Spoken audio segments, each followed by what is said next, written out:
26 movies, 3,650 minutes, 60 hours, all directed by one man. The king of the film bros, Mr. Cinema himself, widely considered to be one of, if not the greatest film director of all time, Martin Scorsese. I'm only familiar with Martin on the surface level, having seen a handful of movies that I enjoyed, and only one that I really loved. He has countless movies considered classics I have never seen, so I decided to do a deep dive. I'll watch and review every movie he has made, and add on a little ranking at the end. A young Martin had graduated college and sought out to make his first feature film. He started work on it in 1965. It was about JR and his friends getting into fights and not much more. Former college professor suggested expanding the internal character conflict, and the movie went through many changes, reshoots, and a name change over 2 years later until we landed on what was the start of Martin movies. Our main character is JR, a Catholic Italian American in New York. This won't be the last time I introduce a character like this. Who's That Knocking at My Door is a character study on JR, his life, and treatment of women. A lot of the elements from the original draft made their way here. JR is heavily into drinking, partying, and all forms of debauchery. He falls in love with a girl who he never gets the name of, thinking she is pure, but things start to fall apart. The story that we ended up with is a lot more layered than the original was planned. JR is obsessed with the girl and the perfect image she portrays. They grow closer until she confides in JR that she was raped. He reacts horribly, returning to drinking with his friends and leaving her. After thinking about it, he tries to propose to her, learning to accept her, but she chews him out. This is our first movie focusing on an abusive hypocrite in Martin's filmography. Who's That Knocking at My Door damns JR in his action, making the hypocrisy very apparent. He believes women are awful. If a woman drinks, swears, or has sex, he dehumanizes them, finding them valueless, ignoring the fact that JR himself is the lowlife, his group of friends being abrasive and loud, non-stop drinking and disrespectful behaviors from them. JR thinks he is a man of God. He goes to the Catholic Church. He's a great guy, but women are evil and bad. God says if a woman had sex,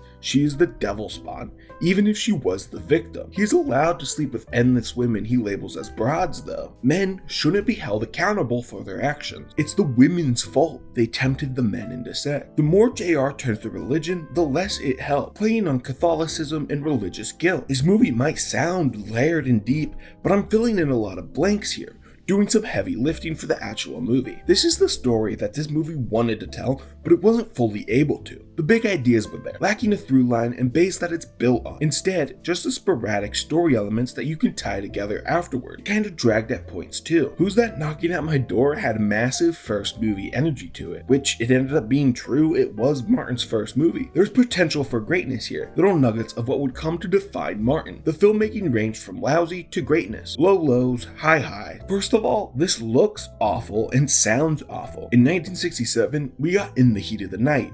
Years earlier, we had Funny Face and From Here to Eternity, movies that look great. We knew cinematography and had good quality cameras. I understand we are blessed with access to great cameras in our pockets now, and understand this was on a low budget. However, I would have never guessed this came out in 1967. Instead, I thought this looked more like a 30s movie. Makes it hard to watch. Ignoring the video quality, there were some clear inspirations in the technical filmmaking, especially the filmography. I have limited knowledge of Martin's inspirations. I know shockingly little about John Wayne westerns, which were clearly a big inspiration for this, but I do have some experience with French New Wave. Martin is playing with tropes from that era of filmmaking, trying to add to his own style. The presence of non-chronological editing, handhelds, and peaks of style shout back to those times. It's nuggets of this that will come back later. Martin uses a song from the band The Doors. It's the first of him using contemporary popular music in his movies. He will continue to do this for his entire career. Ultimately, Who's That Knocking at My Door is a start. Looking at a director's origins is always interesting. His legacy is bigger than life. A small start where the pieces haven't fell into place quite yet. A shadow of the director he will become.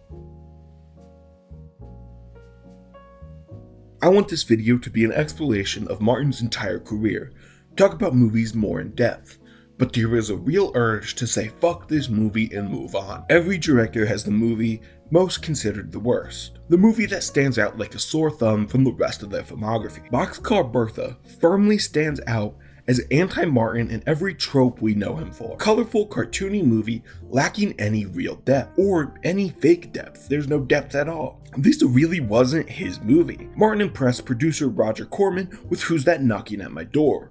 This wasn't written or cast by Martin. He had shockingly little influence on it. That's not to say he was passive in the awfulness of this movie. Martin did large rewrites on the script he got, completely changing a main character in the ending. The budget was low, filming time compressed, and entire locations had to be removed because of these restrictions. All of these elements, stacked with Martin's inexperience, leave a boring mess of a movie. The movie is about Bertha, a southern girl whose fathers died right before the start of the Great Depression. She turns to the life of a nomad and starts train hopping, meets Big Shelley. They fall in love and start to rob banks. After Shelley is caught, Bertha turns to prostitution. There are a couple things wrong with Boxcar Bertha. First, being it's unengaging. The least interesting train scenes ever.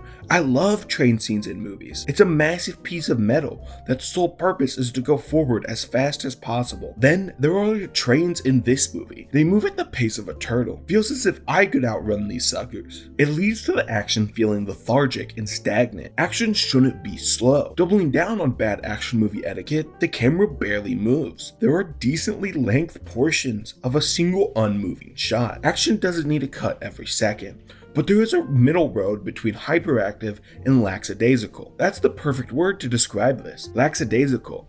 It lacks daisy any sense of forward motion. Boxcar Bertha moves at such an unintentional pace, carefree and goes wherever it wants. I could see an argument for this. It is partially about train hoppers and their way of life. They go with the flow, which I can agree with in the most basic way possible. That's a very small part of the movie. It is more so about the crime-filled adventure than wherever the wind takes you though. My other biggest problems is the main romance. These two actors have not an ounce of chemistry. They are both brick walls when receiving lines from others. There was no natural flow between them, resulting in line deliveries falling flat. No piece of this movie works well with another. No connective tissue to hold everything together, which is doubly bad when none of the individual pieces are good to start. This movie felt like a spur-of-the-moment thing. Scorsese got an opportunity and took it. The artist's motivation didn't matter. You have to get your foot in the door. After showing the movie to legendary director John Cassavetes, Scorsese got some advice. John told Martin flat out the movie was a piece of shit, well below the talent of Scorsese. He urged Martin to forge his own path forward. Don't take low-budget, low-effort movies. Martin took his advice on board, leaving Boxcar Bertha as the one movie in this video that feels completely detached from the rest of his filmography, a deeply dark spot on it.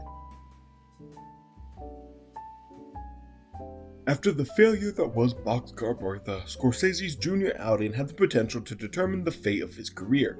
If he came out with another messy movie, failing to capitalize on potential, there is a real shot that this video doesn't exist.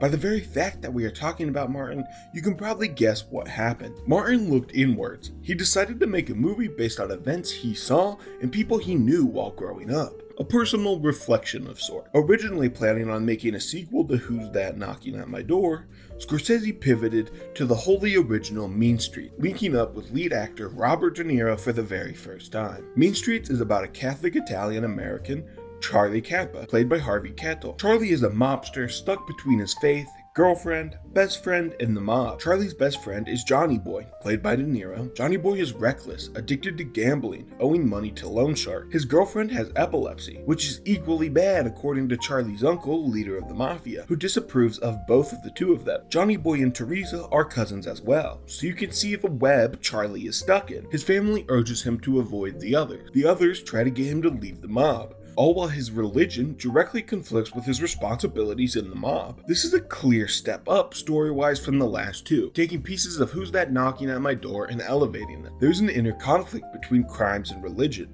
The morality helped this movie. In 1973, the movie industry had some large developing changes going on. The studio system of big, bright movies had kind of collapsed. There was a new breed of movies like The Godfather that had reignited interest in movies. Here comes Martin with an underground, grimy crime movie unlike anything else. It was an independent movie with an attitude stemming from real-life stories. Mean Streets has personality, and that all came from Martin. Mean Streets could only be made by him. This movie stood out technically. The lighting was scaled back to highlight shadow. He used modern rock and innovations in cinematography. This is the movie that established tying popular music to story elements in Martin's movies. Johnny's introduction came with a well-known song, which helped you immediately identify his character. Martin used an up-to-date handheld camera to write the book many of his later films would follow, making camera rigs to attach to the actors during action scenes. The camera moves a ton of this. Rejecting the idea of static shots opened up the movie making it feel more lived in. The cinematic language was impressive in this film. I will quickly touch on De Niro. This was the first outing of what many would consider the best actor-director duo ever. In this movie, De Niro was supporting, and he had less nuance to portrayal. He was able to be large and brash as Johnny Boy. He was able to ham up the sillier aspects of a loser who thinks he's the coolest dude ever. It's less reserved than some of the other performances we are going to see later. This is clearly a landmark movie in Scorsese's career, making it a landmark in movie history as a whole. I liked it a lot, but it's still missing a little something to elevate it into true love territory. Alice Doesn't Live Here Anymore is an immediate deviation of what put Martin on the map. While making The Exorcist, Warner Brothers told lead actress Ellen Burstyn they were interested in doing a movie of her choosing. She wanted to do a movie focusing on women and their problems, something relatable. She found the script for this movie, which she loved, found it to be well written, but a little uptight. After being told she could pick the director, she asked Francis Ford Coppola for an up-and-comer who pointed her towards Mean Streets and Martin. Ellen knew she had to have Martin with this movie, someone who could bring the grit to counter the uppity script, and the rest was history. I've looked, and I can't really find why Martin took this movie. My only assumption is trust in the script and lead. This was the first studio movie he made, so maybe he just wanted the paycheck? I just find it a little surprising he went back to a movie he had limited control on. His career was in risk at this point. If he wasn't able to show his skills like in Boxcar Bertha, that probably spells the end. I guess he just had trust, was told he would have control, and believed in the movie. Alice is a very recent widow with a son trying to get by. She has barely any money and dreams to be a singer. She develops relationships with multiple shitty men, all while trying to be a good parent for Tommy. And that's really it. An anti-Scorsese movie of some sort. The online depiction of Martin fans as the typical film bro is that of high violence, man-centric crime movies. But this is the complete opposite. A rather quaint, woman-centric movie with very little violence. A slow burn drama. There are parallels in his career, but this distances itself makes it an interesting watch. The clear highlight of this was the relationship between Alice and Tommy. The slice of life section of the two spending time together was adorable. The heavy emotional moments hit hard because the dynamic works. There is a moment in the movie where Alice is unsure of her financial situation, if she can keep providing for Tommy, and Tommy can tell something is wrong. Then Alice livens the mood and the two runs around pouring water on each other. It's so tender and sweet. Or when Alice puts up with Tommy's overly long, meaningless joke, it has a real sense of motherhood, or what I would assume being a parent feels like. It really nails that aspect. However, where I have a problem is the romantic side of things. Alice meets her rancher Dave. They grow closer as David establishes a relationship with Tommy. The movie presents their relationship developing because of Alice's desire to be in a relationship, not protect Tommy. I think the story is super tragic. David hits Tommy as discipline, while Alice protests and the couple have a fight. Then they end up back together. This is presented as lovers coming together after a disagreement and has a positive spin on it. My view is, she returned to a man who beat her kid, and then berated her for criticizing that action just for the economic stability. I just didn't like the movie this world presented, leaving me soured on it at the end. The direction is good, not as flashy as Mean Streets, but it plays its role. You don't want crazy over-the-top direction for a self-contained family drama. Lastly, Jodie Foster plays a kid named Audrey, absolute icon of a character. We can no longer call Martin Scorsese an up-and-coming director. His career is no longer at jeopardy. With Taxi Driver, he cemented himself as a force in the directing world. Martin took a script from writer Paul Schrader, wanting to make a movie that gave people the illusions of dreaming. This movie isn't about much throughout its runtime. I don't think you could really say this has a plot. Instead, it is a complex character study and a psychological examination of the main character Travis Bickle. He is an insomniac who gets a job driving taxis at night. He's deeply lonely and troubled person, holding years of anger and resentment towards society. He is disgusted by the so-called scum he drives around, fantasizing about cleaning up the streets and being a knight in shining armor. When a woman rejects his advantage, he barges into her work and berates her. Truly, this guy sucks. Travis is misogynistic at points. He's a little racist and generally hates the world. And this might sound crazy after what I just said, but please hear me out before you react to this next statement. I can relate to Travis in some ways. The pain caused from isolation, thinking nobody cares about you, is deeply personal. Travis is sick, a product of his environment and the world. He isn't all bad. He saves a 12-year-old from a prostitution ring. There are these brief flashes of heroic actions or reliability. I want to make this clear. I do not think Travis is a good dude, and neither does the movie. Many guys have championed this film as edgy and cool. They look up to Travis, his delusions and actions as a lifestyle to strive for, which is crazy. Such a surface level takeaway from this movie. Travis and his actions are damned. I just want to highlight, it's not as black and white. There is a moral gray area to this movie. He can be a deplorable person, and I can relate to and sympathize other parts of it. The gray morality helps with Scorsese's desire to produce a movie that feels like a dream, or as if it were on drugs. The fact that a certain type of movie watcher loves this baffles. The type that loves the action-filled Tarantino and Nolan movies many call a film brow. They watch movies universally seen as good, but refuse to expand past the comfortable. And then they like this? This isn't a typical blockbuster studio production. This is so artsy.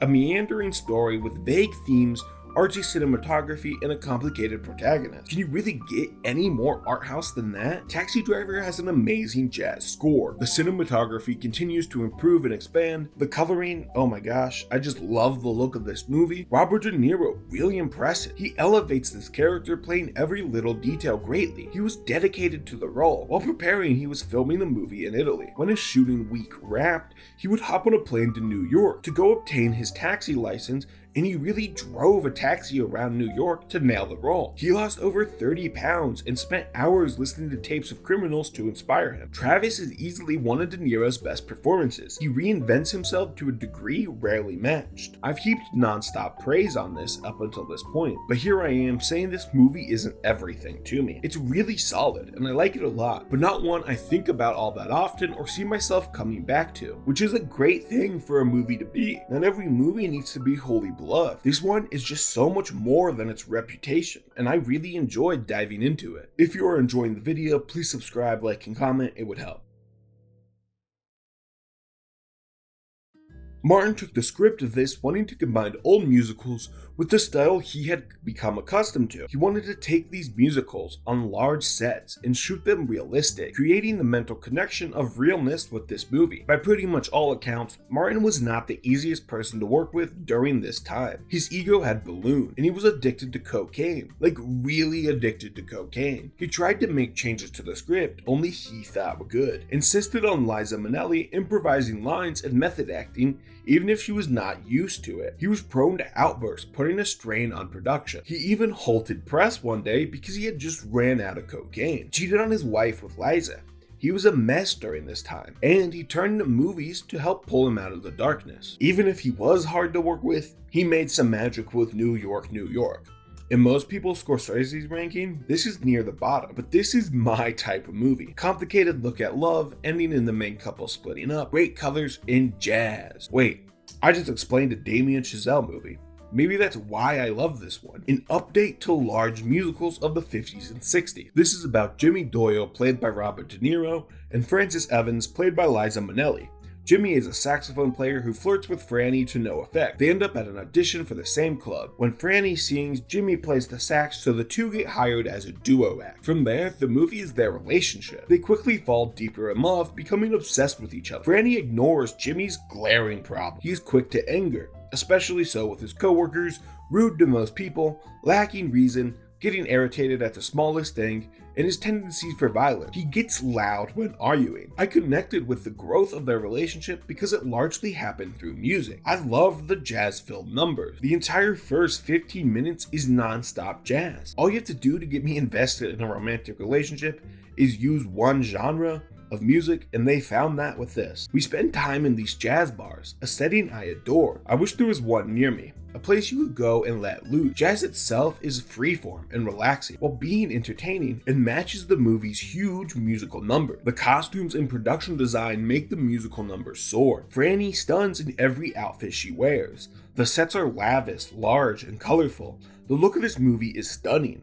Martin has a clear talent for directing musical numbers. After the couple split, Francine sings But the World Goes Round. I was mesmerized. An astonishing musical number. First off, Liza can sing beautifully, but the directing. We sit on a wide shot at the start and very slowly creep towards Francine, and the light dips, letting you sink into the movie more. Eventually, the entire background is gone. We have zoomed in to just Francine in black background as she belts out about how the world keeps on going, and you barely notice the change. Simple, effective filmmaking. The couple breaks up after having a baby. Jimmy is not ready to be a father and was never ready to be a husband despite being married. Jimmy writes the music to New York, New York, which tops charts. Then Francine adds vocals to the music in the club the pair first performed in. Jimmy reaches out to reconnect, while Francine contemplates but decides against it. I've said it before, but there is something about movie relationships failing that connects so deeply with me. The layered feeling. Toxic, but they're addicted to each other. I am beyond happy they didn't reunite. A couple that is bad for each other not reuniting is the happy ending. Francine is content in not needing Jimmy. Then Jimmy also gets a little happiness. Initially disappointed with rejection, he walks into the night, seemingly having closed that chapter of his life. The script is so amazing, their intertwined careers and lives, making Francine a complete character you root for, even if she can be a little unaware. It's crazy to me people see this as a low-tier Martin movie. It can be a bit messy and slightly inconsistent in tone, but none of that matters. It's all about the vibes. I love it, easily cementing itself as the best movie in Martin's filmography so far. Shame it bombed at the box office. That one song came from this movie too, New York, New York. That super famous song, it originated here. Do you remember 2 movies ago I told you Martin cemented his career with Taxi Driver? I lied. New York, New York lost a ton of money on a tiny budget, and his personal life was spiraling, his cocaine addiction getting worse. He needed something to pull him out. Years ago, De Niro brought the book Raging Bull was based on to Martin, who declined to make it. He hated boxing, but after a near death from a drug overdose, he decided he needed to take the movie. He needed filmmaking to center his life around, and this was the movie to save his career. His relationship with filming is very similar to that of the main character in this and boxing. They are nothing without their work. The one true passion they have is their art. Raging Bull is about boxer Jake LaMotte, a deeply troubled and abusive man played by Robert De Niro. He starts the movie wanting to win the world title without using his brother Joey's connection to the mob. Despite being married, he grooms a 15-year-old into later marrying him. Jake is a bad person, controlling and possessive of Vicky and downright nasty to most people. He suspects the boxing commission is cutting him out of the title. Later, he makes a deal with the mob for a shot. Eventually, he pushes everyone away. Joey leaves and Vicky divorces him. He later gets arrested for bringing underage girls into a club. This is another character study of a deeply flawed person based on a real guy. His need to have control and show everyone just how strong he is. Jake eggs people on, baiting them into saying something so he can retaliate. He was addicted to the high that came from controlling people. Getting hit and hitting. That's all he knew. He needed that. Needed to fight. But that only worsened his vices and anger. There is a parallel to draw. Jake to Martin. Martin's personal life was at an all-time low. He, like Jake, was pushing people away. Doing coke is not as bad as being abusive, but you can't connect them. Martin turned the film making after De Niro's plea, much like Jake turned to fighting. But instead of it fueling the worst parts of him, Martin used it to get better and reinvigorate himself. That personal connection makes me like this movie more. Unpopular opinion, I didn't like the performances all that much in Raging Bull. While not bad, I see this as De Niro's weakest performance in the video so far. Then we had Joe Pesci. The casting idea came from De Niro. Pesci was a total nobody. He had quit acting to work in a restaurant before this movie. Good for him that I didn't decide his fate post Raging Bull, because he probably would have gone back to working in that restaurant. He was too goofy. The tone shifted as soon as he talked, and hurt the other actors. The scene of De Niro yelling, "You fucked my wife," accompanied by Pesci's inability to act seriously, really hurt the movie. On top of that, the two of them argued around in circles constantly. It was annoying at a certain point. You could have unlikable characters in your movie. Martin proved that with Taxi Driver. But characters turned the movie into unlikable, which hurt. I found Jake to be a caricature of a bad dude, but nothing real I can latch onto. There was zero nuance. This wasn't all bad. The actual boxing scenes were brilliant. Almost peak movie making. The way they were shot and edited so rhythmically. Some iconic, amazing shots, particularly the blood-soaked rope. And watching Jake get his ass kicked was fun, but I wanted more than just fun. It should have been cathartic through and through. It would have been if I was more invested. This was the first movie of Martin's I was disappointed with. Not a bad movie, but Raging Bull has such a big legacy to it. The type of movie so respected it feels odd to say it isn't great. All I saw was annoying characters having an annoying argument. Unfortunately, this is probably going to end up near the bottom of my ranking. Following Raging Bull, Scorsese considered making fiction filmmaking to focus on documentaries. He was a lot happier at this point in his life, however, he still really wanted to make The Passion of Christ. He approached De Niro to play Jesus, who was not up for the idea, instead suggesting they should do a comedy. Martin was wary of taking the film. There was an impending writer's strike he didn't want to deal with, along with poor health due to how busy he was. Martin was assured it would be a quick filming cycle, shooting in New York to avoid most of Hollywood. This convinced him to hop on board. King of Comedy is about Rupert Pumpkin, played by De Niro, an aspiring comedian who is, to put it lightly, insane. He becomes obsessed with the successful comedian Jerry Lanford. Rupert fantasizes about working alongside Jerry and begins to harass members of his staff for a spot on the Lanford TV show. After Jerry shuts Rupert down, he does the only sensible thing. Rupert kidnaps Jerry and ransoms him for a spot on the show. He would release Jerry if Jerry gave Rupert the opening of the show and broadcast it in normal fashion. On the show, his routine is great.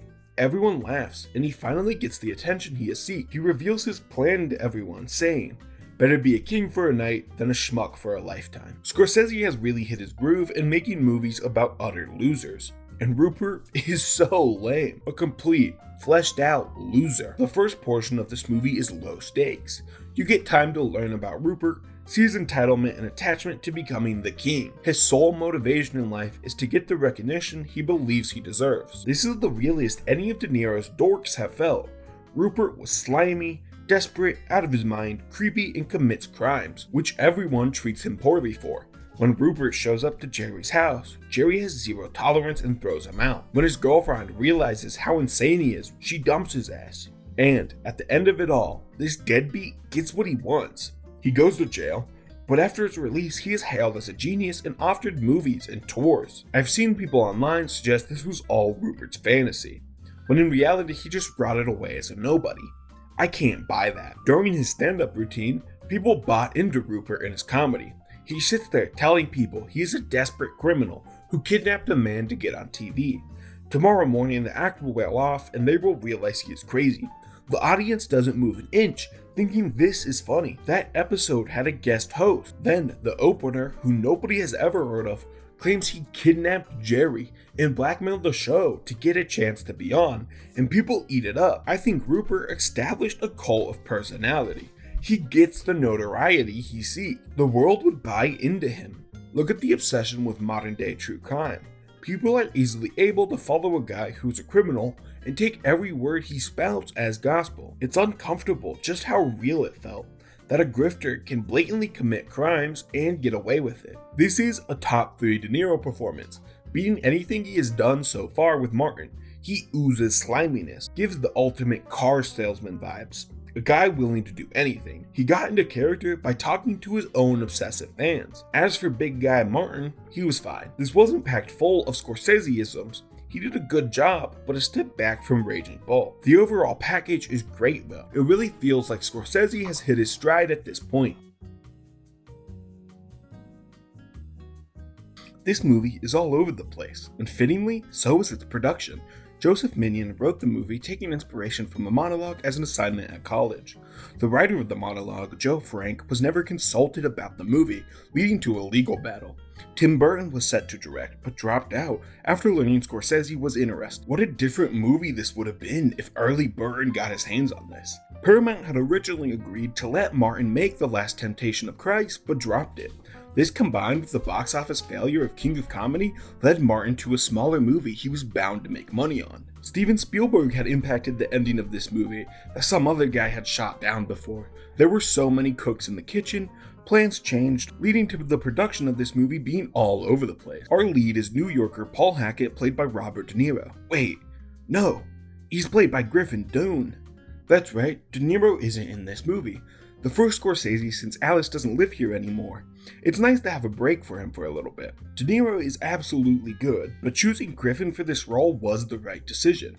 After Hours takes place over the course of one night. Paul, poor guy, has the worst night ever. He stumbles into mishap and chaos. Paul is on his way to a date's apartment one night when his only $20 bill flies out the window. The taxi driver kicks him out. He goes to take the subway, but the second before he pays, it turns midnight, and a new higher price comes into effect that he can't afford any. The entire movie is a series of slapstick events, making this guy more miserable. Maybe the biggest example is Paul needs to find someone inside of a club, but it happens to be Mohawk night, so you can only enter if you have a mohawk. He gets captured, and his hair is almost forcibly cut. There is zero plot or character reason for this to happen. It is solely here to torture this one character. He is a plaything for the filmmakers. The movie doesn't really need a strong through plot though. It works as a dreamy haze, a roller coaster. Things get more groggy and wild as the night went on, representing nightlife. There is never a coherent night out on the town, and as I was watching, I was excited to see where this took me next. It felt like nothing was off the table with this movie. It could burst open and change at a moment's notice. Griffin Dunne played Paul amazingly. Just a normal, white-collar, boring guy thrusted into the world with bizarre people, and he has little agency or knowledge on how to interact with these people. A fish out of water. Every character Paul meets is so original and stands out.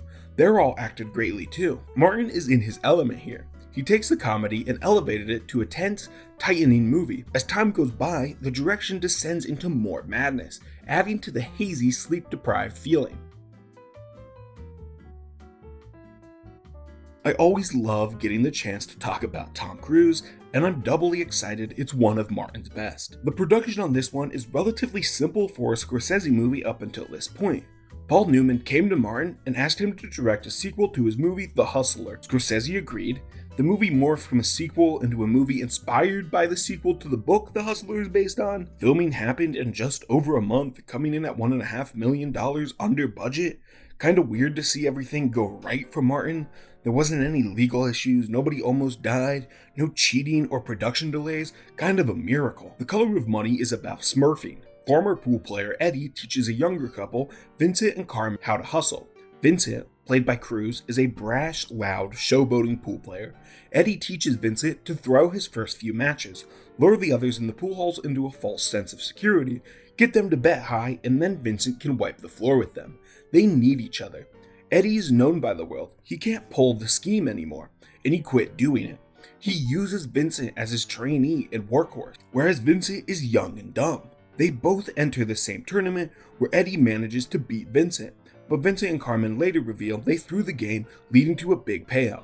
The film ends as the two start a proper match for no money. Yes, it is a rather basic story about gambling, sports, and masculinity. The old dog tired versus the hungry up-and-comer, determined to prove they are the best, unable to admit they need each other. It's all elevated by Martin's fast pool action set to a cool blues soundtrack. Mesmerizing stuff. I'm a big fan of Tom Cruise's dorky charisma. He's just so effortlessly cool, but also an absolute loser. One of the most engaging actors ever. His showboating is top notch. The top two scenes that show off his skills as an actor are when he's winning the pool game. He starts twirling his stick like he's a ninja, the confidence of a complete dork. Then, when Eddie and Vincent are arguing, he yells, "I'm a fucking animal, Eddie," howls like an animal, and runs off into the night. So funny.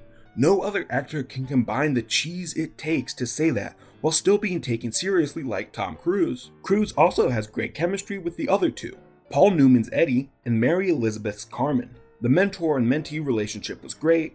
I've mentioned the story reasons I like it, but they both played their part. Then I really liked the Vincent and Carmen relationship. Their chemistry was off the walls. You felt that they actually liked each other and needed one another. There was a point when Vincent kicked her out of one of the pool bars. I feared she would have no impact for the rest of the movie, but she keeps being relevant. They were great together. Vincent jumping on the bed, them laughing together was so cute. One of my favorite moments is when Vincent is winning too much, so Carmen walks over and puts him in his place. If you win one more game, you'll be pumping your fist. She understands the hustle in a way he doesn't, and is equal to him. With Eddie and Vincent, there is a power battle, but there is a balance with Vincent and Carmen. They work together, not in spite of each other. The Color of Money might not be the tightest movie ever. It has some lump. Martin has made deeper movies, but it doesn't matter. This one is a shot of adrenaline. So much fun. One of Tom Cruise's best performance, making it one of the best performances ever. I had such a blast watching and couldn't look away. After a really easy production cycle, Martin had to get back to being messy. Scorsese had wanted to make a movie about Jesus for a long time. In 1975, he started reading the book The Last Temptation of Christ.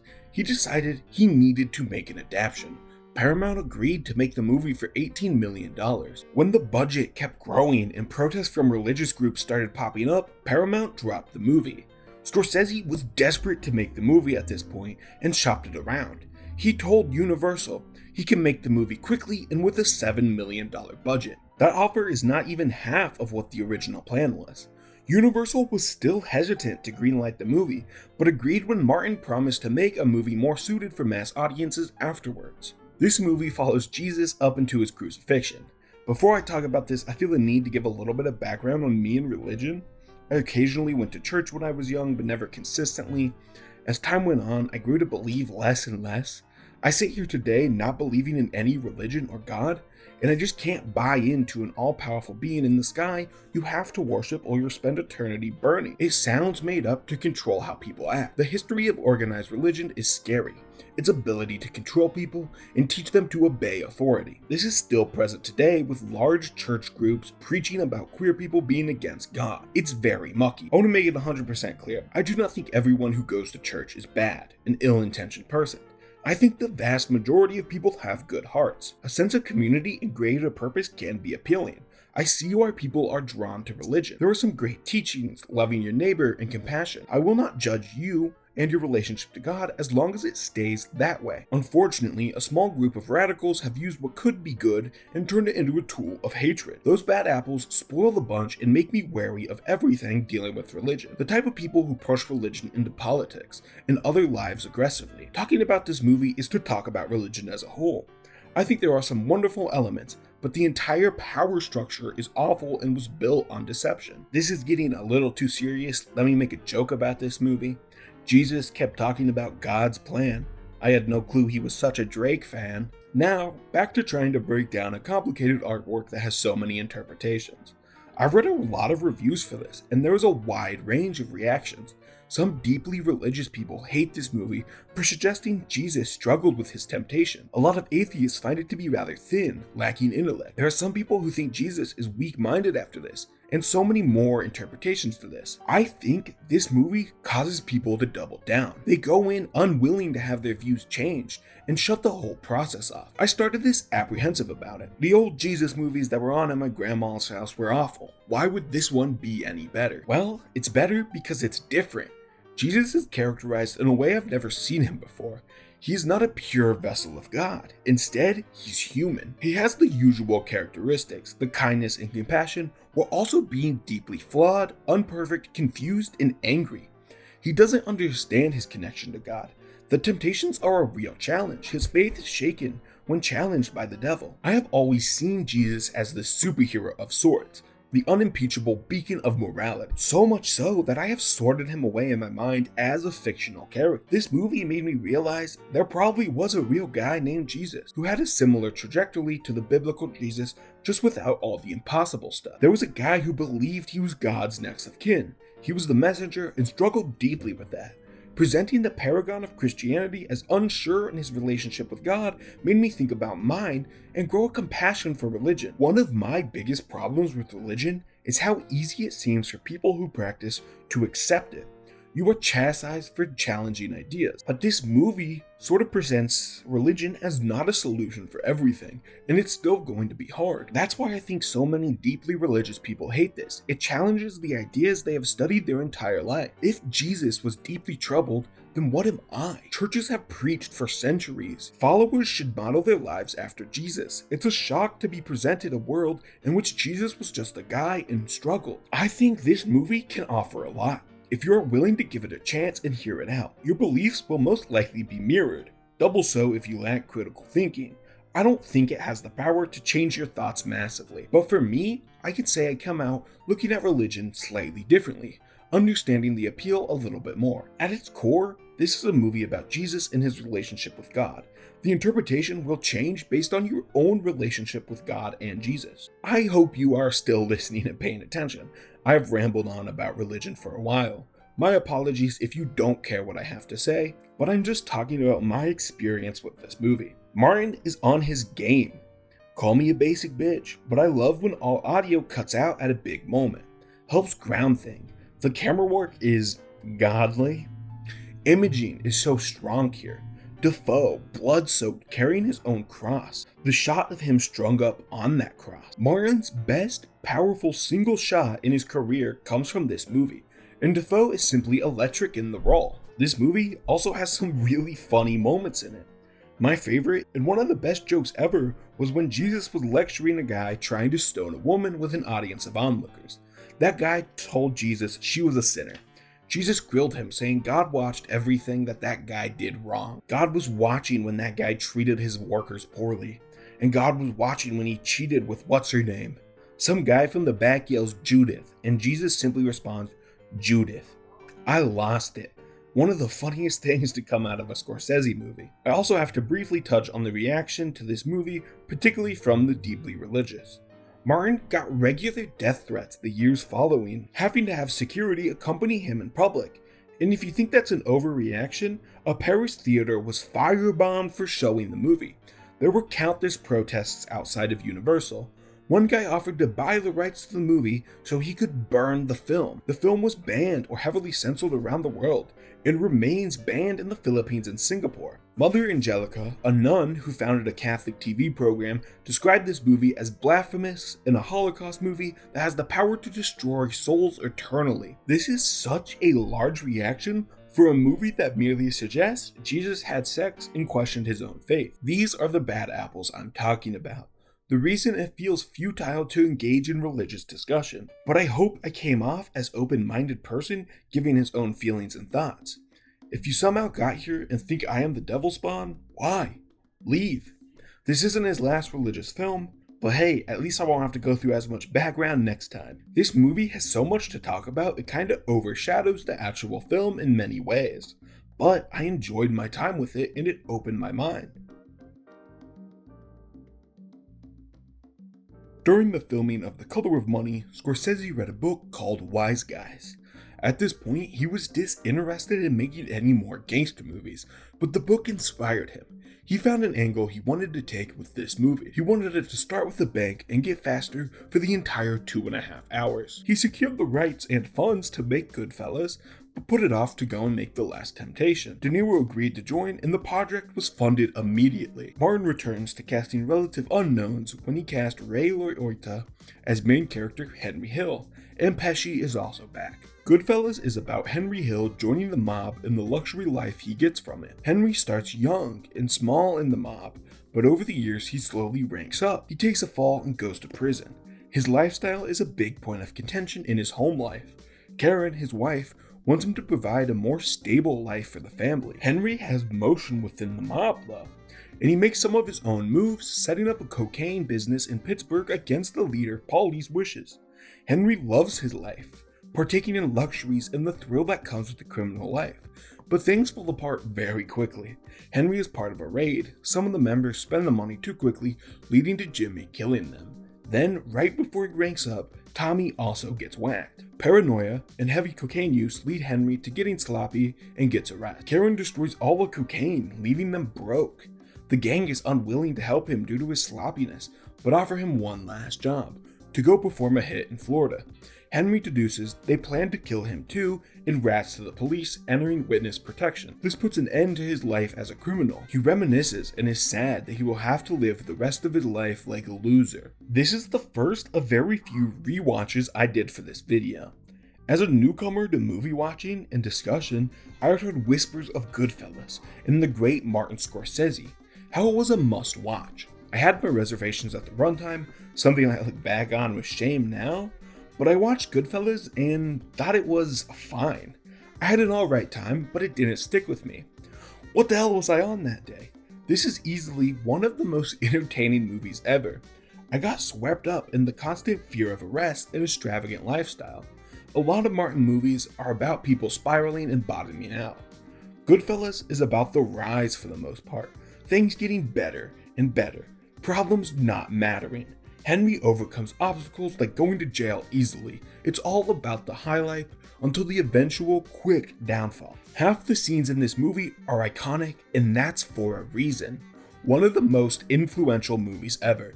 It ushered in a new era, the 90s being more distinct as a new American style emerges. This is a godly edit and Martin shines here. Up until this point, Scorsese was well received and respected, but this did wonders for his reputation, elevated him into the greatest of all time conversation. Many saying he does take that title. He becomes unkillable and secures his legacy as a critic darling and a director who makes movies for the general population, an artist and a box office draw. This is the movie that put Martin in the position for me to make this movie. I chose Scorsese as the first director to do a deep dive on because of his status, and this movie granted him that status. However, there is one small fact holding this back from a 5 stars for me: the constant narration. I have grown to despise movies where the main character voices over every other scene like this. We get Henry jumping in with an update, a decent bit of the story. If you take this narration out, context gets lost. And I think that's just lazy filmmaking. I don't want a movie to be told to me like an audio. It gets on my nerves, and Goodfella overuses that trope a little bit too much, holding it back just slightly. My final note isn't about the movie at all. It's about Joe Pesci. Did you know he released a rap song called Wise Guys? That's right, he has a song about being a gangster, and somehow it's worse than you're thinking. He brags about treating women poorly, shooting people, and his massive ass all in the same song. One of the funniest things ever. Go listen to it if you haven't. Martin follows up the biggest movie of his career with what I consider his flop era. He tries a lot of new stuff during this time and it doesn't entirely work for me. I respect him for trying though. Stepping out of your comfort zone is hard.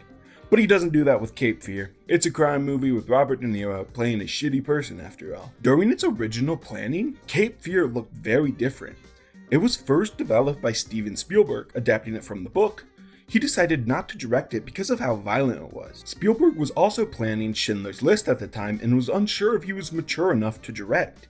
Scorsese had signed on to that movie instead. Spielberg got cold feet and offered Cape Fear to Martin, who agreed, and Spielberg took Schindler's List. And everyone universally agrees that that's the correct decision. I can't imagine changing that movie. But in retrospect, that's an all-time bad trade for Martin. He gave up one of the most powerful, enduring, and iconic pieces of art ever in exchange for a largely forgotten middle-of-the-road movie. At least he got out of debt with Universal. This is the mainstream movie he agreed to make if Universal funded The Last Temptation of Christ. Trigger warning for this movie: it is about a stalker, rapist, and sexual assault. I'll only be lightly touching on it, but if you aren't comfortable with hearing about those at all, skip to the time on screen or the timestamp in the description. Cape Fear is about Max Cady, an awful man that is treated as such by the movie. He is released from prison after serving 14 years for rape and battery of a 16-year-old child. During the initial trial, Caddy's public defender was Sam Bowden. Bowden hid a report that stated the victim was promiscuous. He was so disgusted by Caddy that he hid the paper, and Caddy couldn't read, so there were no worries. Max believes these papers would have lowered his sentence. Once out of prison, Caddy makes his presence known and tells Bowden he learned how to read and studied some law while in prison. Caddy stalks and threatens the family for the rest of the movie, including Bowden's teenage daughter. It gets uncomfortable at points. Caddy ramps up his antics after the police fail to intervene, kissing the daughter, killing the dog, and attacking the family physically. After fighting on a boat, Bowden handcuffs Caddy to it while it sinks. Flash forward to Danny, Sam's daughter, saying the family never really talked it through and the experience ruined their family. I do think Cape Fear manages to broadly work as a horror movie, even if it is more focused on being a thriller. And Caddy is a terrifying villain that's easy to root against, even by his own admission. He doesn't hate Bowden for not proving his innocence. He is the bottom of the barrel, and you want to see his demise so badly. Once it finally comes, there's a real sense of catharsis. Not only is he scary in his actions, but also his ramblings as a madman. He speaks as if he is talking about some higher religious purpose.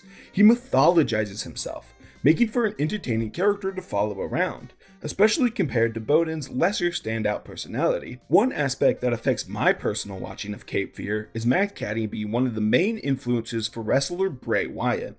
Wyatt needed to reinvent himself, so he took the ramblings, terrifying charisma, and love of Hawaiian shirts from Caddy and brought it into wrestling. I felt myself being a little standoffish with the movie at points, and this could be a reason. I loved the original interpretation of Wyatt, but it turned into such bad television with more creative interference from people that weren't Wyatt, and the baggage came through here. Cape Fear is well made. Everything from this point is. De Niro is electric in the role.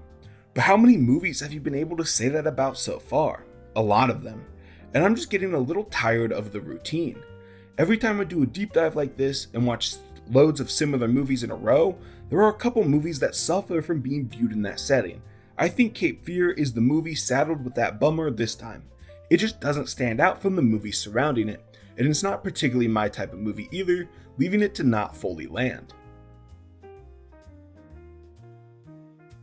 In 1980, Scorsese was given a book by a friend, telling him he should adapt The Age of Innocence as Scorsese's patent romance movie. Scorsese later remarked that while the movie had themes he typically worked with, like New York, a code of ethics, and love, he didn't find any of that when he read the book, leaving me wonder why he decided to adapt the book in the first place. He admitted that he changed most of the theming of the movie, just took the shell of the book and ripped it apart. Crazy work from Scorsese here. The Age of Innocence fills another role in most of my deep dives. When looking at as many movies as I am, there's bound to be one that my head's just pretty empty when it comes to talking about. Age of Innocence is that movie. It stumbles its way into fine, tripping over the bar of acceptability. It's competently directed, but the real standout was the costumes. Gorgeous, stunning, some great hats, big hats, small hats, white hats, a hat for every head. This is an all-time hat movie. Where this movie falls short is just how dreadfully boring the story and characters are. They are paper thin. I can't explain how boring it is, which you can't do with this Victorian type story. People are going in expecting it to be bored, and they were proven right. Costume dramas, you have to bring something other than the costumes. A big saving grace for this movie is just how gorgeous Winona Ryder is an unbelievably pretty person in this. I wish I had more to say about her than Pretty Woman, but the script gave her nothing to do, so her actual performance isn't noteworthy.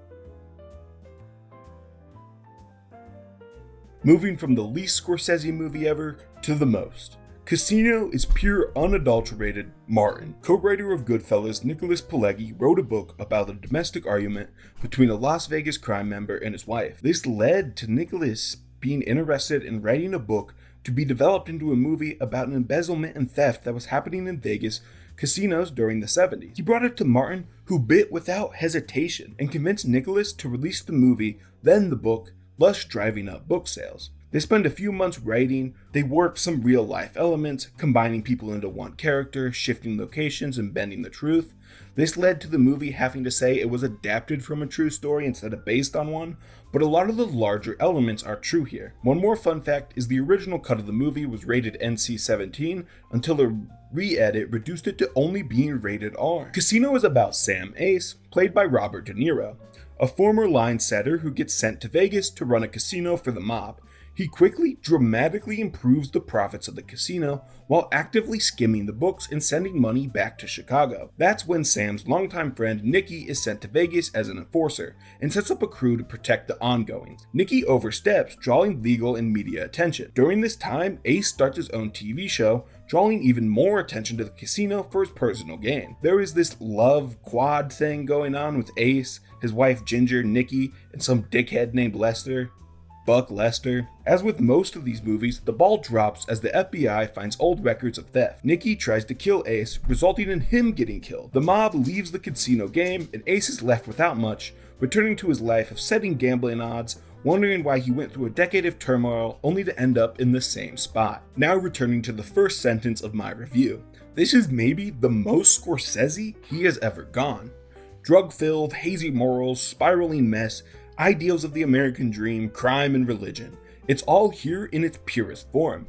It's impossible for Martin to miss when he's in his element, but there is something here that holds it back from that upper echelon of his movies. All the elements here work, because they have worked before and they will continue to work after. I get a sense of complacency from Martin though. His last movie was a step outside the box, and I didn't like that much, and these next two do the same thing. I like Casino more than those, but putting yourself in the shadow of Goodfellas does no justice to this movie. The weakest part of this is the mob. It's a headless entity back in Chicago that has no presence. There's a stand-in for the bosses back home, but he feels nothing more than a lackey with no real power. For the first 45 minutes to an hour, Casino is bubbling, heating up, setting up the dominoes. Nicky is shown to be reckless and Ace greedy. Then we wait and wait for them to knock over the dominoes. So much time goes by without heating anyone up anymore. The bosses back home make threats at Ace and Nicky, but do nothing about it. Ginger makes threats about going to the FBI, but doesn't. In narration, we are told over and over consequences are on their way. They just take too long to get there, deflating a lot of the tension.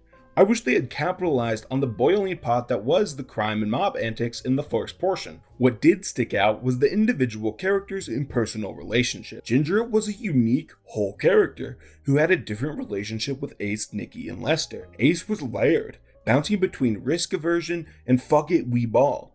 He was a businessman before a gangster. When somebody who worked for him messed up, Ace fired them. Nicky would ask Ace if he wanted them killed, at which point Ace would just ask him, why would they kill a guy for being bad at their job? He wasn't afraid of underhanded tactics, but never jumped the gun next to Nicky, who is a psychopath. People say Pesci's character in Goodfella was unhinged. Nicky makes Tommy look like a teacher in terms of empathy. He shot first and then never bothered to ask questions. Ace and Nicky played off each other so well. On top of that, they were both relatively fine dads. I'm not gonna say they were good, but they cared about their kids and made decisions as such, adding a layer to their characters. Casino is a little on the nose with its theming. Actually, no, they smash you over the head with it. It's a movie about gambling and going deeper. Every hand you rack back up is a risk, and eventually you will lose. The context writes itself. Ace should have cashed his chips out, but he had to stay at the table and play again. A slight bit of subtlety would be appreciated. I don't need a movie to end in narration saying, why mess with a good thing? Martin ended this movie with a YouTube outro, it feels like. Yeah, why not make a movie about the Dalai Lama? Why shouldn't I go into a second monologue fueled by my distaste for organized religion? But this time I feel even more unqualified to discuss Buddhism and Tibet's relationship with China. Painfully uneducated even. I have done some basic reading in anticipation for this part, but take what I say with a pile of salt. I don't need to make that statement. I have more than enough to talk about considering the development and distribution of this movie. I also don't think I'm branded enough to spout some horribly ignorant nonsense, but if I do, tell me. Kundun takes place over 20 years, from 1937 to 1959, details a young boy being picked to become the Dalai Lama, the religious leader of Tibet. Then the Chinese government claimed Tibet as their own, invading and doing unspeakable acts to the Tibet people. About the Dalai Lama's attempt to stop it and perseverance with faith in opposition to persecution. After the Chinese government makes it clear they intend to kill him, the Dalai Lama reluctantly flees to India. It is a movie about religion standing tall even when staring down the barrel of death. Faith that faces unstoppable historical oppression, but remains. It fits with Martin's interest and faith in the power it holds. Makes sense why he would be drawn to this particular story. It also presents the Chinese government and its leaders in a very harsh fashion, a true fashion. It rightfully criticizes the horrible actions and decisions made by government officials. This is a fact we will get back to. The production of this movie started when Melissa Manson, a screenwriter and activist, met with the Dalai Lama and asked him if she could write a movie based on his life. With his blessing, she began. Manson suggested Scorsese directed and put the two in contact, and that was a sealed deal. Universal was originally slated to produce the movie, but they were bought out by Edward Barnford Jr. I know you don't know who that is, and I didn't before I started researching either. He owned a big company that sold alcohol, and tons of it. They were the largest distributor of alcohol during that time, and the coward feared this movie would hurt his alcohol sales, so he nixed the project. But then Disney came in as the White Knight, standing up to the authoritarian regime, and made the movie. That's right, Mickey Mouse came in and stuck the middle finger to the Chinese government by cutting the movie's legs out from underneath of it and only releasing it in 2 theaters of all America with no fanfare or advertisement. God, I just love banning and censoring rightful criticism of mass murder, don't you? It makes me feel alive. To this day, Disney remains bending the knee to the Chinese government. This movie isn't available to stream legally online at all. You can't find it on Disney Plus or Hulu. You can't rent it on Amazon. Nothing. They have tried to bury this movie. And now, if you're wondering how I watched it, and there are no legal sources for it, I have a simple answer for you. I went to every physical video store left in Ohio searching for it. After finding nothing, I went on eBay and bought a used copy. I did not pirate it. That is against the law. Why would you think that I pirated this movie? Or I can just tell you it's on YouTube. The entire 2-hour plus movie in HD is on YouTube, not chopped up across 20 videos in one. I didn't need to imply I committed the unforgivable sin of piracy. It's on the same website this video is. Speaking of this video, I'm intrigued about whether it will be blocked in China. Does any video mentioning this movie, Tibet, or saying phrases like Disney is spineless for conceding an inch to China get your video blocked? Do they care enough about my shitty little video and its little views to censor it? Is it even on YouTube? Is YouTube even allowed in China? I hope so. I'd love to be able to say I was censored by a world government. That would make me very happy. All of this makes Kundun an uncomfortable watch. It's visually stunning, so pretty. It's a movie about a group of people and their culture being eradicated and silenced. Then the same thing happens to the movie. It's not nearly as tragic, of course, but it angers me and saddens me. Discussing Kundun in terms of plot, pacing, and direction doesn't feel right. I've largely tried to avoid that. It is engulfed in cultural context that sucks to think about. I hope someday this movie will see the light of day, and the Dalai Lama will be able to return to Tibet. This video has turned into a bummer. Let's talk about something happy next. Nicolas Cage is in the next one. It has to be a fun, silly time, right? Bringing Out the Dead is about a New York paramedic suffering from depression, insomnia, and his inability to save patients after failing to resurrect a homeless teenager. So we aren't getting happy, I guess. Give me one more movie, and then I'll start talking about goofy-ass Daniel Day-Lewis. Stay with me here. There was relatively little out there about the production behind this one. It was adapted from a book called Bringing Out the Dead by Paul Schrader, the same guy who wrote Taxi Driver and Raging Bull. I think it recently came out that he's not a good dude though. It was shot in New York at night. It bombed commercially, being advertised as a thrilling movie, but instead was a deep psychological character study on a miserable man. As I said, Frank is a New York paramedic, played by Nick Cage. He is hallucinating, depressed, and hates his job and life. It's chaos, and he has to deal with so many gruesome incidents. He loses his mind more and more. Bringing Out the Dead is a fever dream. You sleepwalk through it. Frank goes through psychological torture. He is unable to move on from his failed attempts at saving people. He reckons with himself. If he can't save people and doesn't help, why is he even doing the job? There is no hope at the end of the tunnel here either. Frank ends up suppressing and suppressing. He numbs himself into a zombie-like trance. It's just too dark and cynical for me, a tad heavy. The solution proposed is to push the pain deeper and not think about any of it. I just can't get on board. I never connected emotionally with the story or Frank, and that felt like an intentional design choice. The movie keeps the audience at a distance, which is respectable, but makes it a tough movie to watch. an exhausting one to watch. The standout of this to me wasn't the depressing reality of New York nightlife, but this movie is crazy funny. I don't understand how this manages to be the funniest of Martin's filmography, but it did. The IB banging scene, it's on YouTube, watch it. The paramedics arrive at a club and find a guy overdosing. They tell everyone he was already dead and do a spiritual ritual to supposedly bring him back to life. And his name happens to be IB Bangin. Frank deals with a troubled addict every night. He has suicidal tendencies and lashes out when paramedics try to help him. Frank gets him to calm down by offering to kill him. Tells the guy if they go to the hospital, he'll die. When the guy misbehaves, Frank scolds him and saying if he keeps it up, Frank won't kill him. The hard laughs contrast the gritty world on display. Bringing Out the Dead stands out in Martin's filmography. He got on a roll with these type of movies in the 90s post Goodfellas. We start to get more movies that are more Martin feeling coming up. While I haven't loved these past few movies, I love that he made them, going outside your comfort zone. It's easy to stick to the guns, but experimentation is hard, and I'd rather have a failed experiment than another clone of Goodfellas every time. Thank God we have a fun movie to talk about. No more geopolitical disputes, no more overdoses. Now we get to talk about Daniel Day-Lewis saying whoopsie daisy as he shrugs and looks directly into the camera. Say goodbye to Robert De Niro. Scorsese doesn't want to play with him anymore. It's our Leonardo DiCaprio now. In 1970, Martin came across the book Gangs of New York, an informational history. He immediately connected with the story, having a history of being interested in the history of New York. A young Martin was interested in making this movie, but other projects took precedent. He co-wrote the movie in 1980, but decided to make Raging Bull instead.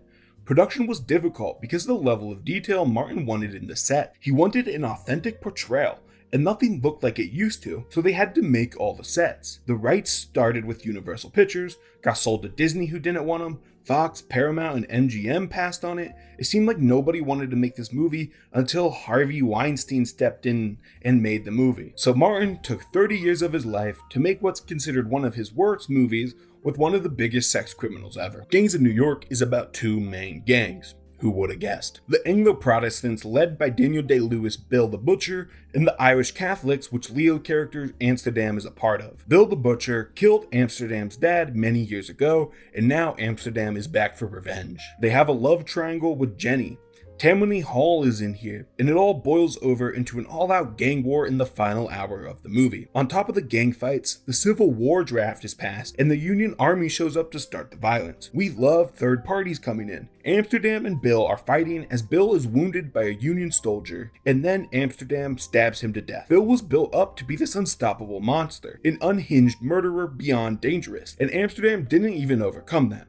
He just capitalized on the guy being hurt by somebody else. People hate this movie, probably the most disliked in Martin's catalog, but why? The central romance and Cameron Diaz's performances are what most people point to. I see people calling the Amsterdam-Jenny relationship dreadful, and Cameron Diaz, Leo to a less extent, as unaware and awful. I just can't agree with either of these points. The romance had a couple of cute moments that helped it not fall completely flat. Leo and Cameron are fine. They aren't good, but not dreadful. They do look pretty bad next to Daniel Day-Lewis. He leaned into every line and delivered it effortlessly. Would switch from silly and fun to frightening at the drop of a coin. A masterpiece of an actor doing a lot of acting. Sometimes subtle acting is brilliant. Less is more. But with this performance, more is more.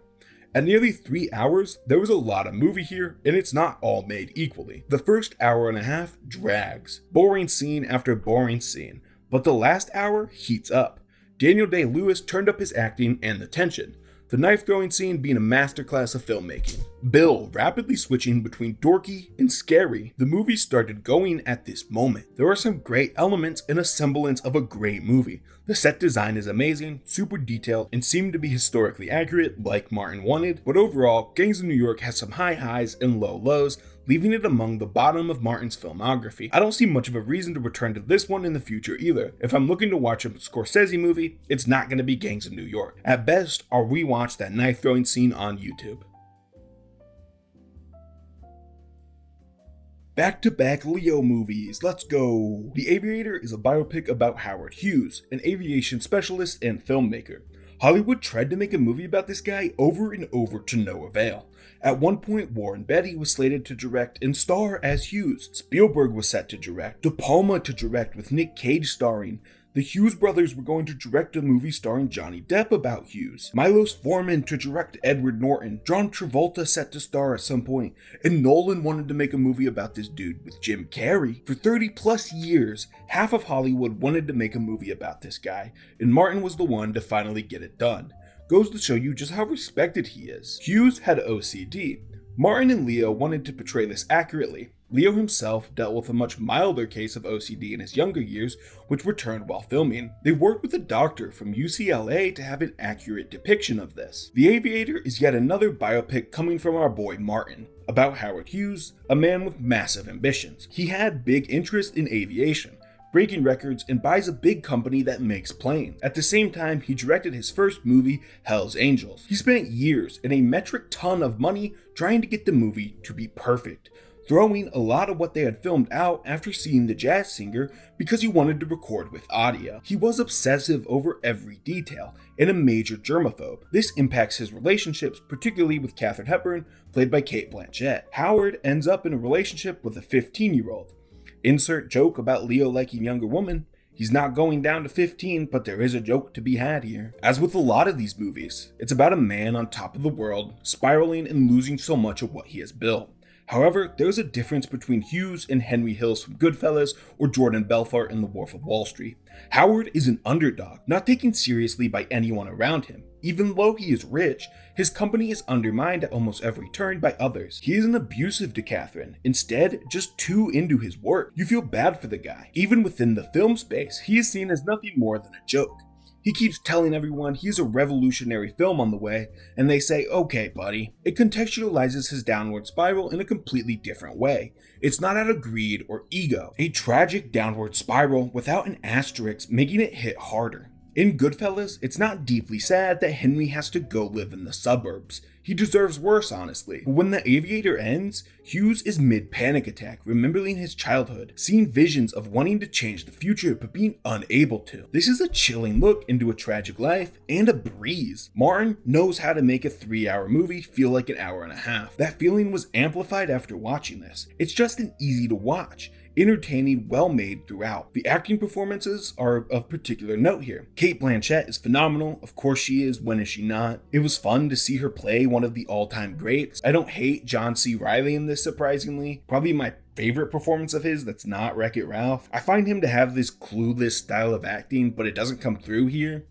And then the star, Leonardo DiCaprio. He shows up here and it seems effortless, getting across the distinct personality of Hughes and adding depth. It would have been so easy to flatten this character out, but he didn't. Whenever the discussion around some of the best Leo performances, this rarely comes up, and I think that's unfortunate. It's better than Titanic, Once Upon a Time in Hollywood, and Inception, one of his best. This has some beyond funny, abrupt scene transition. There's a back and forth conversation. Hughes is being questioned about the amount of boobs in his movie. Somebody questions if the censor board will let him release a movie about tits, and he said, yeah, who doesn't like tits?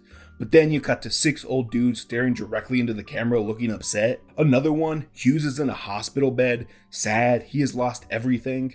Cut to a shot of a really big plane with the words, biggest airplane on screen. It's really funny. The Aviator doesn't do much wrong, if anything, but I'm not heads over heels about it either. It's another stellar entry into the Martin mythos. I love The Departed. It's the reason I did this video in the first place. The Departed is actually a remake/adaptation of a movie that came out just 4 years before it did, the Hong Kong movie Infernal Affairs.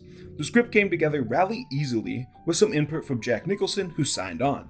Martin read the script and wanted in. The movie was announced with Leonardo DiCaprio and Brad Pitt set to play the 2 leads.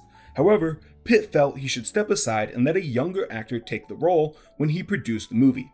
That's when Damon was suggested, which everyone liked. De Niro and Ray Liotta were both offered Martin Sheen's role, but declined due to prior obligations. I have talked about this movie on the channel before. It was in my Best Pictures retrospective, and one of the longer segments in that video too, so I don't feel the need to go into a full review here, but I love this movie, and I do have more to talk about that I didn't mention last time. When I made that video, I knew I loved The Departed, but not how much. This is a top 3 movie for me. It's so watchable, layered rich storytelling, paced at lightning speed. There was a quest for individualism present in each of our main characters. They are both looking for their own personal identity, not being able to find it, having their sense of self corrupted by both sides. Damon has been manipulated by the mob for decades, diluting who he is.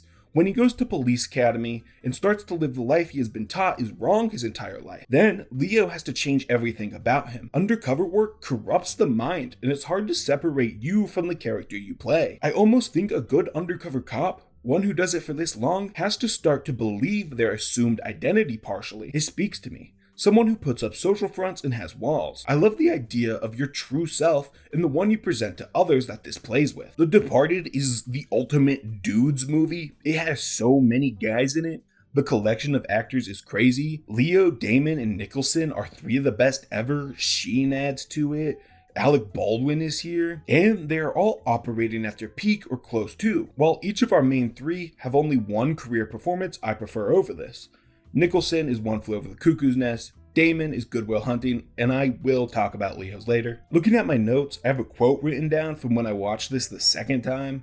I don't know who said it, but I think it is Damon's character. I can hear it in his voice. I'll stab someone in the heart with a fucking ice pick if it means I get dinner with you.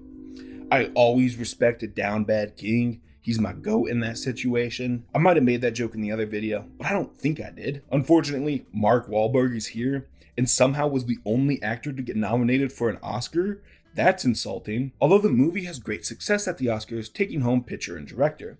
The only Martin movie to do so as of yet. If you're going to watch one Martin movie, make it this. The peak of the crime motifs, the most interesting and best directed Martin movie. Oh no, my enemy, Mark Ruffalo. Shutter Island was first a book by the same name. Dennis Lehane, the writer, originally optioned the movie to Columbia Pictures, but they passed on it, leading to Phoenix Pictures buying it and developing the movie that Martin would direct and Leo would star in. This marks the 4th movie in a row that Martin would direct starring Leo. Their partnership really solidified during this time.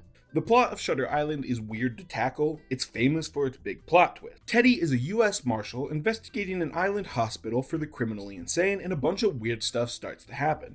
The staff are uncooperative, and his partner ensures Teddy everything will be fine, and all this weird stuff isn't really happening. In the most predictable twist ever, Teddy isn't a real marshal and is one of the inmates at the hospital. Teddy killed his wife after she drowned the kids. Everything that was going on had been a giant roleplay in hopes for a psychological breakthrough from Teddy. They feed into his delusions and hope he'd eventually come back and find the real truth. I don't like this one all that much. So much of it is built on the twist that the reality you have been living is a falsified one and the world has been lying to you. The mystery makes no sense because it's not real. You can't solve the stuff that are going on because of the delusions. And the twist was painfully obvious. It is beyond telegraphed that the missing patient is Teddy, sucking all tension out of the movie. I think part of this is due to the fact that Shutter Island is famously known as the movie with a plot twist in it. Knowing that going in handicaps the movie from the get-go. It didn't really stand a chance. Leo isn't a standout. It's not a bad performance by any means, but nothing special. Then you have the spawn of Satan himself, Mark Ruffalo. How does he keep getting high-profile prestige roles? Can anyone point me to a good performance of him? One where he isn't aloof, doesn't look like he just stumbled onto set. I don't think it really exists. Ruffalo is on the same tier of actors as Kevin Hart to me at this point, and this is ultimately just a dumb, pointless movie. Every director needs their family-friendly movie, right? Well, this is Martin's. Tell me if you've heard this production story before. Hugo was adapted from a book. Martin signed on, the rights bounced around 3 times until a company finally secured them. Been a while since I've said this part, though. The movie went painfully over budget. The original budget was $100 million, and they spent at least $150 million. Imagine spending any amount of money on Hugo. let alone an extra $50 million. Huge L. We get a one movie break from Leo at this point. Instead, we get the real best actor ever, Sacha Baron Cohen. Hugo is a young boy who learned to love mechanical engineering from his father. They work to repair a robot together until his dad dies and he is forced to move in with his uncle, who works repairing a train station's clock. The uncle goes missing and Hugo takes over his job, fearing the orphanage if anyone finds out. He keeps trying to fix the robot with stolen parts. One time he is caught by George trying to shoplift. George says Hugo can pay off his theft by working at the shop. While there, Hugo becomes fast friends with his goddaughter, Isabel. Isabel has a heart-shaped key that they use to fix the robot, which draws a movie scene from A Trip to the Moon, which George made. The rest of the movie is Hugo trying to avoid the train station manager, and the kids trying to Ebenezer Scrooge George into loving filmmaking again. They are successful and he finds the true magic of cinema. I have a prior history with this story. One time in school, anywhere from 4th to 8th grade is when this story took place. I know that's a large gap, but I can't place it any more specific than that. I was in class and it came around to silent reading time. I chose to read the Hugo book. I got maybe 10 pages in and decided I didn't like it. I spent the rest of silent reading period not reading and instead just thinking about things other than the book. I decided it was boring and never finished it. And I had a very similar experience with the movie. Hugo does have a magical childlike feeling to it. The sets and lighting are dreamy, most of the magic is concentrated around movie making. Hugo was about the greatness of cinema, Martin reflecting on his own career in a really odd way. I love movies about movies, and how movies are good. There are two different types of these, like Babylon, which is very critical of the Hollywood process, but come to the conclusion that we do love movies for a good reason. Then there is the Cinema Paradiso, which presents movies as a savior. It's beloved all around. Hugo leans on that beloved side. It's entirely about how great movies are. It does it in such a palatable way. It's almost too sensitized and sentimental. You could convince me this was directed by Robert Zemeckis. It feels classic, and I kind of mean that in a derogatory way. It just feels outdated. The general plot and takeaways work, I guess. Martin is ruminating on life and movies, but there's nothing in here about his movies. I connect with it on the most basic level. Just falls on its face in failing to stand out, even the slightest in this filmography. Somehow the most forgettable movie. Hugo has one of the most outrageous scenes in any movie. Hugo finds the heart-shaped key on the tracks and climbs down to grab it, only to be run over by a train and he wakes up. Classic nightmare sequence. Once he wakes up, he hears ticking and feels his body becoming metal. He's being turned into a robot now, only to wake up again. A double nightmare back-to-back scene is crazy. I find that nightmare sequences are often lazy and a tad annoying. The first one, the danger Hugo gets in, adds tension, but it being a dream deflates that tension. It's nothing more than an artificial way to get a tense scene while not having to deal with the consequences that come with real threats. The back-to-back use of it caused me to disengage. It trained me to not care about what's happening. It's all hypothetical and not real. A very little scene in the movie has such a big impact and it sucks. I would think Scorsese was beyond this type of thing. Unless there is some brilliant filmmaking technique here I'm failing to realize, it was incredibly lazy from Martin, which is odd. Oh boy, the Red Flag movie. And I love it. Back in 2007, Leonardo DiCaprio and Warner Brothers won the rights to make a movie off of Jordan Belfort's biography. Martin started to work on the project for a few months, but abandoned it to make Shutter Island. Another dumb decision from Martin, choosing to make the wrong movie. After this studio dropped the project completely, years later it was picked up by Red Granite Pictures, who intended on making the movie without censoring or toning it down. Most of the names were changed out of fear of lawsuits. Real life Danny Porch became Donnie Azoff, for example. But this is another movie where the large structural parts of it are the same as what happened in real life. The Wolf of Wall Street is about Jordan Belfort, a Wall Street broker who was immediately enamored with the drug-filled lifestyle of Wall Street and seemingly endless upward growth potential. Once he loses his job during a massive global stock market crash, and that's how you know this movie isn't real, the stock market would never crash. After this, Jordan is forced to forge his own path, and makes more money than he ever has, taking his skill set to penny stock. His aggressive pitching tactics and high commissions leads him to a small fortune, eventually starting his own company, building pump and dumps to make him and his friends rich. He turns his company into a massive frat house with hungry brokers. They commit crime after crime, and Jordan falls deeper into the life of prostitution and drugs, divorcing his wife for model Naomi. He lives in large mansions, has yachts, and does every drug imaginable. Eventually, the ball drops. The FBI closes in on Stratman Oak. The FBI's evidence is overwhelming, so Jordan agrees to help them gather evidence and take down the cronies. Naomi divorces him. Jordan tries to warn his best friend about being an informant but is found out. After stealing millions of dollars in fraud and international money laundering, he is sentenced to a massive 22 months in prison. And that is our reminder that this actually is a real story. Only in the joke of our real legal system can a guy who scammed millions be let off so easy. I have some personal attachment to this movie because Jordan Belfort went to American University, the same college I did. It's funny to think I could have slept in the same dorm room this guy did. We could have shared some professors, ate in the same places. It's like we're practically siblings at this point. Martin is the king of making 2.5-hour plus movies feel like a brisk walk. A short film, 3 hours have never passed faster. The pacing is incredible. He starts fast and keeps it up while giving time to develop the characters. He doesn't need to slow down to get the plot across, to explain the characters or make jokes, so he can pack even more into the movie. But this is not a Martin Scorsese movie. It's a Leonardo DiCaprio movie. He cemented his legacy with this one performance. He eats, lives, and breathes Jordan Belfort. He is the movie. When I think about the best actor of all time, I think about Leo, and it's because of this movie. He gives Slimeball arrogant prick unlike anyone ever has. Leo is in 2 hours and 20 minutes of this 3-hour movie. That's 77% of a long movie. It never gets overbearing or wears out. I pretty consistently hate heavy narration in a movie, but it works with The Wolf of Wall Street. Leo gives a powerhouse voice performance. I would love to see him take on more voice acting, or any voice acting, and I'm not sure if he's really done any. Beyond the narration, Leo is in his physical prime here. Every scene has him acting big, his eyes going crazy and arms waving around. It's annoying to say, but this might just be the best acting performance ever. And the great performances don't stop with Leo. The goons were good. PJ Bryan and Kenneth Choi added to every scene. Matthew McConaughey steals his couple of minutes on screen, adding to the entire movie.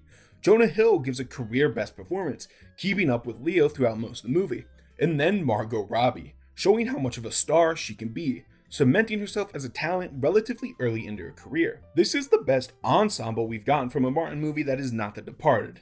And The Departed makes some easy casting decisions. The Wolf of Wall Street took more chances and didn't just go with the big names who had proven themselves already. The Wolf of Wall Street is a classic film bro movie at this point. If you were to go and ask people on college campuses what movie is a red flag to have the poster hanging in your dorm, The Wolf of Wall Street is gonna be your top answer. Guys who only watch a certain type of movie love this. Movies about toxic men, and they misunderstand the movie a lot of the time. These types of film watchers only watch the most basic set of movies, but everything they watch is generally considered good. Film bros don't experiment and they stick to the classics.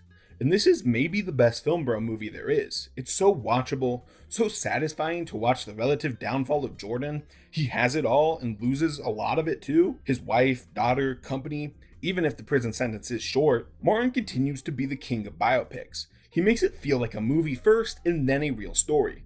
Nobody else has the consistent sauce when it comes down to biopics like he does. I know this scene is making the point of the movie. The point is to make Jordan Belfort look like the dickbag that he is, but the idea of having to upgrade from Christine Milioti is crazy. It's outrageous to have that woman as your life and cheat on her. The Wolf of Wall Street is an undeniable, drug-fueled, sex-filled, thematically deep blast of a movie.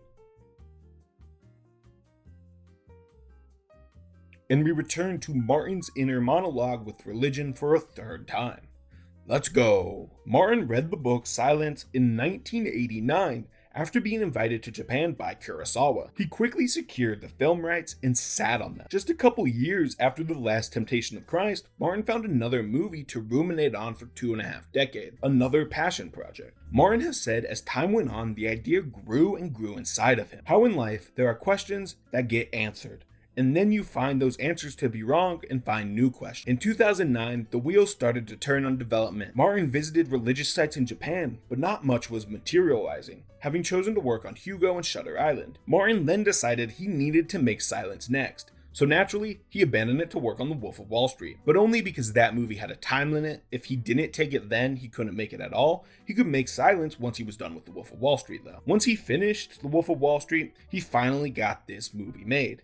The budget was super high, a throwback to his early movies. Pretty much everyone agreed to work for the minimum union price to reduce the budget. Martin and the actors all wanted to get this made, even if it cost them. Silence takes place in 1640s Japan, where Christianity has been harshly outlawed. If you are If you are expected to practice Christianity, you are forced to step on a fumee, a little carving of Jesus, to prove you are not religious. If you are expected to practice Christianity, you are forced to step on a fumee, a little carving of Jesus, to prove you are not religious. If you don't disavow the religion, you are tortured and killed. Portuguese priest Ferreira, played by Liam Neeson, renounces his faith to save other Christians from being tortured. His two students, Rodriguez, played by Andrew Garfield, and Gupez, played by Adam Driver, go looking for him in disbelief that he would disavow the religion. They see the horrors inflicted on the Japanese population who converted, people being left to drown or tortured. The two of them are captured, and Rodriguez is forced to watch as Gupez refuses to give up his Christianity and is killed for it. This shakes Rodriguez in his faith in God. He then meets with Ferreira, who explains why he apostolized, stating that Christianity has no place in Japan and it's wrong to force religion onto others. That night, Rodriguez is forced to watch as 5 former Christians are tortured.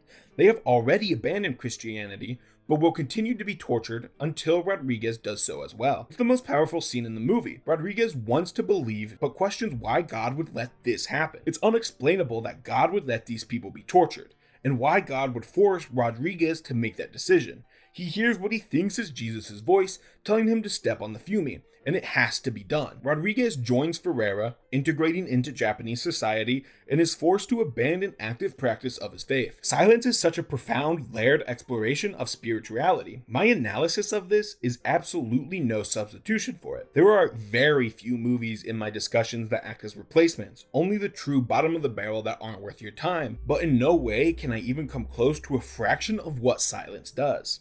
I will discuss my personal experience with the movie, of course, but I think this is a movie that could vary greatly. I am someone who fails to see the worldview in which God exists. It's mind-boggling to me how so many people can blindly buy into the Christian mythology.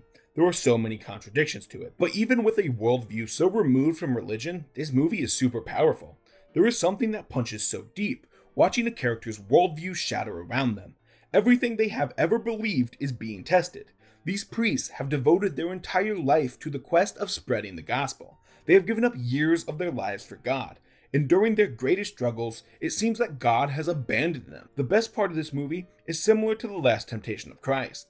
The character's faith is challenged. There are real moments where Rodriguez questions the existence of God. I love presenting religion as the spectrum. There is room for questioning your own faith and beliefs. One moment I want to highlight about this: Rodriguez claims God is speaking through him. Rodriguez is a vessel for God, a conduit. But he says when he looks into the eyes of others, his words feel empty. Believing in God will not end the suffering. His preaching doesn't actively help them out of the situation they are in now. That is what makes this movie as good as it is. It shows the pitfalls baked into believing, and the technical craft is crazy. Silence is stunning. Everything covered in mist, the constant use of rain setting the vibes. The on-location shooting is burnt into my brain. Every set dressing has its place. If I were to point out one movie that proves Martin is one of the best ever, it's Silence. The cast is great as well. Adam Driver is here. My driver bag isn't that deep, but I've never been overly impressed by his work, and that holds true here. He is far from bad, but not a standout. Then there is Liam Neeson. I recently had a conversation with my family about the best actors ever, and my mom brought up a lot of names like David Spade and also Liam Neeson. I wrote off Neeson, but I think about it, and he was born to play this role. Every line so rich, the character has such a strong presence and wisdom to him. Sorry, Mom, for writing Liam off too soon. Then we have the tour de force that is Andrew Garfield in this movie.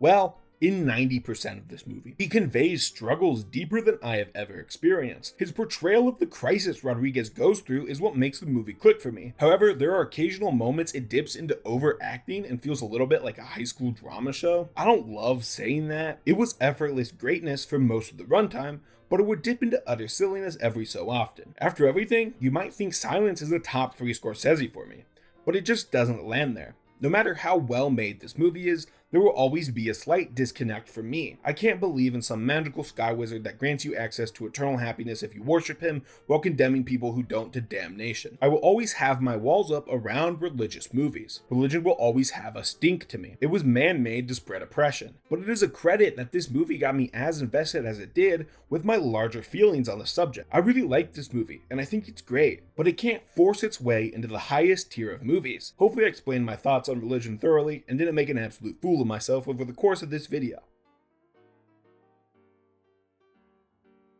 The idea for The Irishman started way back in 1980, with Martin and De Niro wanting to make a movie about an aging hitman, but the idea just kind of fizzled out without ever leading to anything. Then, in 2004, De Niro read a book, I Heard You Paint Houses, and loved the story. He took it to Martin, who was interested in adapting it for film, casting De Niro, Joe Pesci, and Al Pacino. The official production began in 2007, but other projects just took precedent. Martin needed to make The Wolf of Wall Street when he did, and then he had committed to making Silence. But before that movie came out, he stated The Irishman was his next movie after Silence. Of course, it dealt with ballooning budgets and bounced around from studio to studio. The cost of VFX was heavy on the movie, having to de-age the main actors. Eventually, Netflix secured the rights and agreed to finance the movie. And the budget is still debated to this day. The number is anywhere from $159 million, but some reports have it as high as $250 million. Nobody agreeing, meaning the movie cost a ton, but at least it got made. Frank, played by De Niro, is old and reflecting on his time as a hitman for the mafia. This movie has a lot of what we have already seen in Martin's filmography, but at a slower pace and repeating itself within the movie. Frank joined the criminal life, making his way up the ladder and dealing with the same problems main characters in Goodfellas, Casino, and more of these have. Eventually, one of the gangsters messed up and their hit is ordered. Frank has grown close to Hoffa during the time, but carries out the kill anyway. He spends the end years of his life reckoning with his misdeeds, trying to reconnect with his daughters, and meeting with a priest who assures Frank forgiveness is achievable. This movie is an exhausting watch. I don't need to see Joe Pesci trying to emulate what he did 25 years ago. I don't need to explore these same themes in a worse way. The first 2 hours and 45 minutes shuffles its feet over itself and recovers the same ground, making it a largely miserable watch for longer than most movies. But those last minutes brought me back in and carried the movie on their back. We get into some real reflective filmmaking about where the time went, how life passes you by. I constantly feel like I'm never living, just surviving. I never feel present or in the moment. At the end of the day, I wonder where my day went. What did I do? While falling asleep, I can hardly remember how I spent the hours that day. And the last session of this captured that feeling to a T. It was phenomenal filmmaking. However, I had to wait over 2.5 hours of largely the same nothingness to get to here. Pace meanders through good filmmaking and acting, but it's not much more than that. On top of the large nothingness was how actively bad the de-aging was. It's a gimmick that doesn't feel fit for Martin. The technology and VFX can be good. You can make De Niro look like a younger version of himself, but he will still move like his 70-year-old self. He doesn't move like a hitman for the mafia would, but instead creaks around. It's awfully distracting and sort of disjoints the movie. In the end, I wish I cared about The Irishman more, but I can't. You could cut an hour and a half off this movie and it still might be a tad long. It's self-indulgent just for the sake of it. It's sad because of how deeply I connected with those final parts. For the final fiction movie of Martin Scorsese, we have a simple production and the Avengers of these movies assembling. Imperative Entertainment bought the rights to the Killers of the Flower Moon book, and the rest of the team came together rather quickly.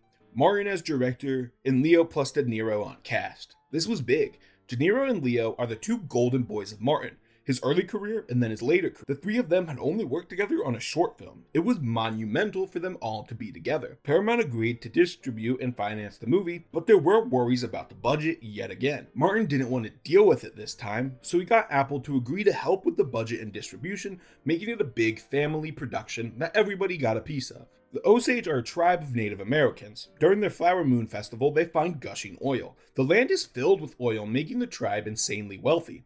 They retain the material rights to the oil, but need a court-approved white legal guardian to manage the money due to perceived incompetence. In comes Ernest, who lives on his uncle Hale's ranch, and develops a relationship with Molly, played by Lily Gladstone, a member of Osage. Once Ernest is married, Hale comes up with a plan to slowly kill off Molly's family, making Ernest inherit the head rights to the land. After two of Molly's sisters die, the Osage Council believes it's the white residents of town behind this, and warn as such. But Hale has paid off police who look the other way.